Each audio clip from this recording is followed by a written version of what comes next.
Oke anak-anak Bapak semuanya, semangat pagi semuanya. Kalian harus siap hari ini menerima pelajaran yang menarik tentang remote server. Anak-anak semuanya, jika kita ingin merubah masa depan kita, marilah kita mulai untuk merubah dari diri kita terlebih dahulu. Before we want to change our future, let's start by change ourselves. That is like we get up early morning. Itu seperti kita misalnya bangun di pagi hari. Get up before subuh, bangun sebelum subuh, dan kemudian don't forget to sholat subuh, dan jangan lupa juga siapkan apa-apa yang ada untuk ke sekolah nanti. Buku kalian misalnya, apa mata pelajaran hari ini, apa saja yang harus kalian bawa ke sekolah. Kalau misalnya belajar praktek, tentu ada alat-alat yang harus kita bawa. Kemudian juga don't forget in the morning you making your bed and clean up yourself, clean up your room, tidy up your room. Jadi pagi hari itu jangan lupa untuk membersihkan diri kita, membersihkan ruangan kita, merapikan ruang kita.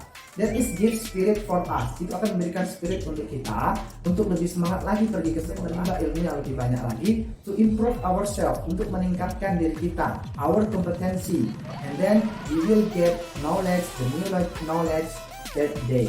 That is good for your future. That is from me. Thanks for your attention. Oke, bismillahirrahmanirrahim.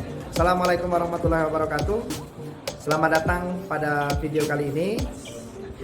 Untuk video ini kita akan membahas tentang remote server. Namun sebelumnya mari kita bersyukur. Alhamdulillahirabbil alamin. Wassalatu wassalamu ala asrofil anbiya'i wal mursalin wa ala alihi washabihi ajmain. Kemudian tidak lupa pula, we never forget, we always present to our Prophet Muhammad sallallahu alaihi wasallam. And then our topic today, that is about remote server. Untuk topik kali ini anak-anak, kita akan membahas tentang remote server. Apa itu remote server? Dengan adanya remote server, we can make connection between client and server meskipun itu jaraknya cukup jauh. Dengan koneksi yang ada internet atau kabel atau wifi dan lain sebagainya.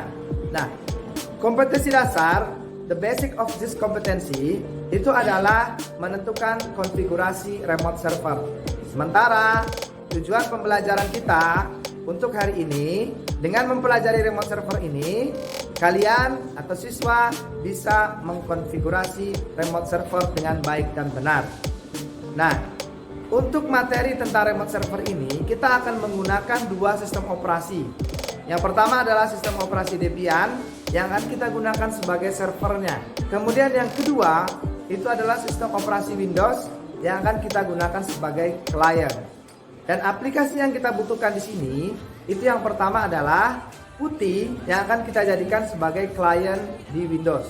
Kemudian SSH yang akan kita jadikan aplikasi server yang ada di Linux Debian. Dan why we use this program? Kenapa kita harus menggunakan program ini? Banyak manfaat yang bisa kita ambil dari program ini.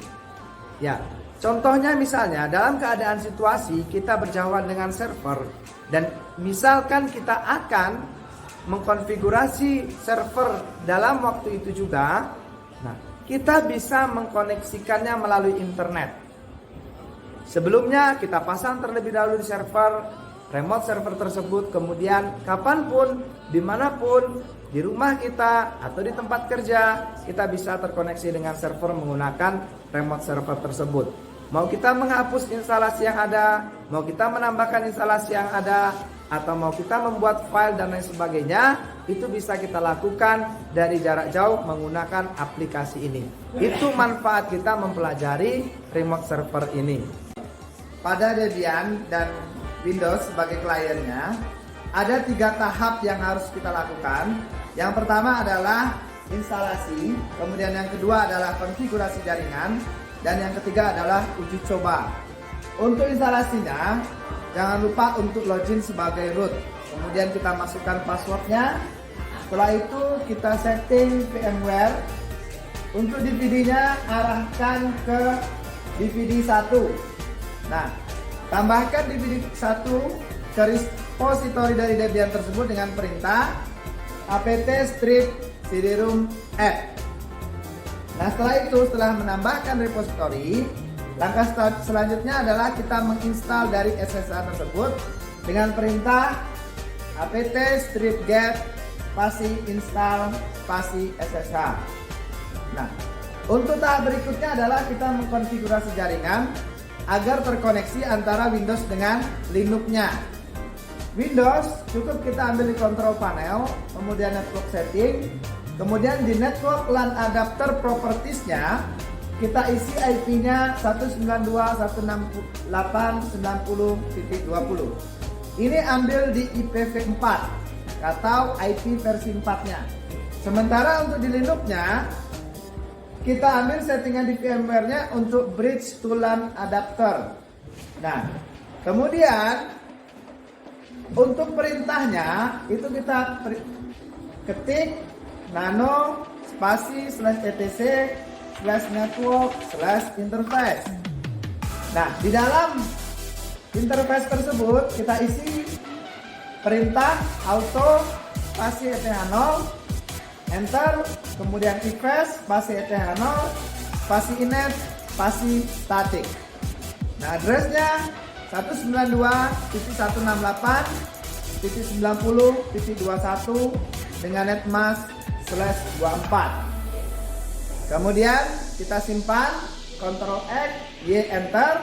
Jangan lupa untuk merestart jaringannya dengan perintah /etc/init.d/networking restart.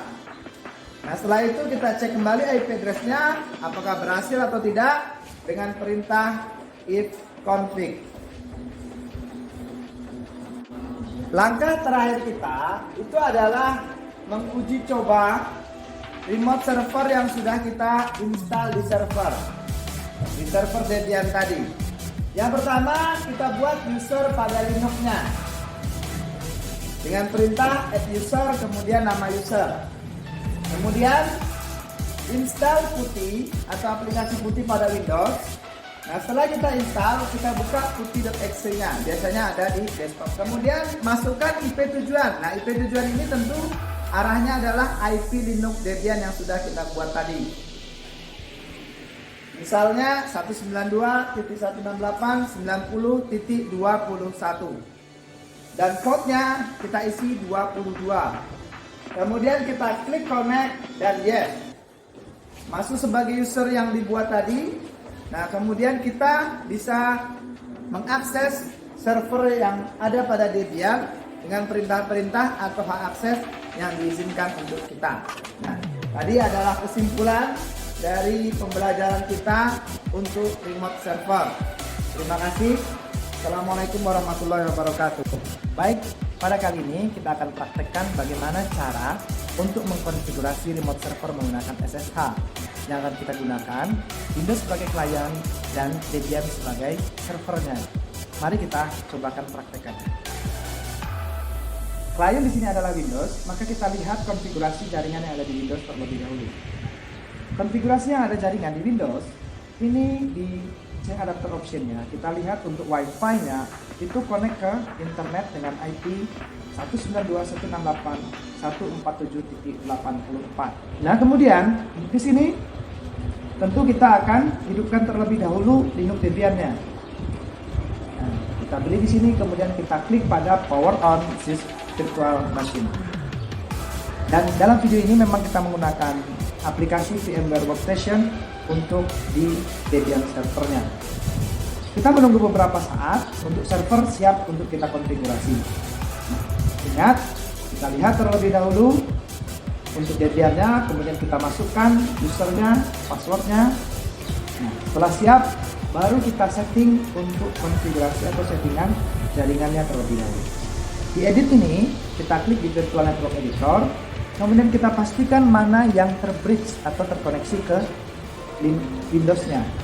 Di Mnet 0, bridge connect DMS directly to the external network. Ini maksudnya settingan ini akan bridge atau menjembatani antara yang ada di Windows dengan yang ada di Linux.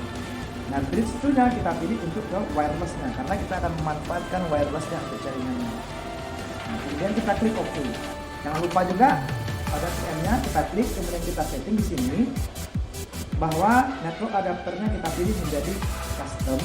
karena tadi untuk terkoneksinya itu menggunakan VMnet 0, maka di sini kita ambil VMnet-nya. Kemudian kita klik OK.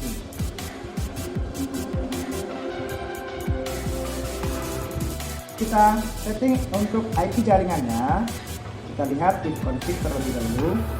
Nah, di sini ETH0-nya belum aktif, maka kita aktifkan dengan mengetik nano spasi /etc, kemudian network, kemudian interface.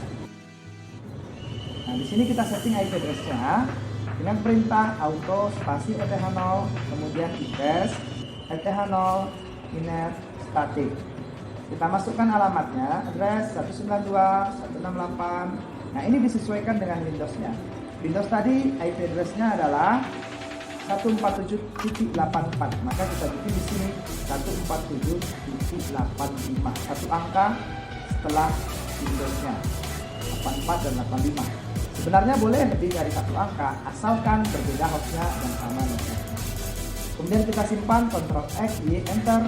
Jangan lupa kita restart untuk jaringannya supaya IP address-nya bisa terdeteksi di Debian-nya. Perintahnya /etc/init.d/networking restart. Nah, oke, kita cek kembali IP address-nya. Nah, berhasil. Sekarang ETH0-nya sudah terdeteksi dengan IP 192.168.147.85. Saatnya menguji coba apakah terkoneksi dengan Windows dengan ping 192.168.147. Kita masukkan IP dari Windows-nya 4884. Dengan indikator seperti ini berarti kita sudah terkoneksi antara Windows dengan Linux-nya. Nah, setelah itu baru kita pasang aplikasi server. Aplikasi server yang akan kita digunakan di sini sebagai remote servernya adalah SSH. Maka perintahnya adalah apt get install SSH. Nah, di sini instalasi sudah selesai, baru kita buat account baru untuk bisa terkoneksi antara Windows dengan Linux-nya. Kita bikin add user misalnya tamu. Nama usernya tamu, kita kasih passwordnya 123. Kita masukkan informasinya misalnya tamu. Kemudian room numbernya kita bikin 12, work phone-nya kita bikin 13, home phone-nya kita bikin 14, other-nya kita isi 11. Kemudian ada pertanyaan, is that information correct? Maka kita jawab yes. Nah, oke, kita sudah berhasil untuk menginstal SSH servernya di Debian. Nah, kita biarkan terlebih dahulu dengan settingan default, kita tidak setting apapun. Nah, kita coba untuk masuk ke klien. Settingan kliennya bagaimana? Kita lihat di Windows. Nah, oke. Di sini di Windows kita akan install PuTTY. Apakah sudah ada di komputer kita? Maka kita cek terlebih dahulu PuTTY. Oh, sudah ada. Nah, seperti ini. Ini adalah tampilan dari PuTTY-nya. Nah, hostname atau IP address-nya kita masukkan di sini IP address-nya. IP address dari Windows tadi 192.168. Kita cek lagi IP-nya berapa. Config. Nah, ini adalah 14785 IP-nya. 147.85. Portnya untuk SSH itu 22. Connection type-nya kita pilih SSH. Kemudian kita klik open. Ada pertanyaan ini, langsung kita jawab yes. Kita masukkan user yang kita bikin tadi, yaitu tamu, dan passwordnya 123. Maka kita berhasil sudah mengkonfigurasi remote server. Nah, mudah-mudahan video ini bermanfaat untuk kita bisa mempraktekkan remote server sesuai dengan tujuan pembelajaran kita di awal, bahwa agar siswa atau pelajar yang telah mempelajari video ini maka bisa mempraktekkan koneksi atau menentukan konfigurasi remote server. Sekian, terima kasih atas perhatiannya dan jangan lupa untuk like and subscribe. Assalamualaikum warahmatullahi wabarakatuh.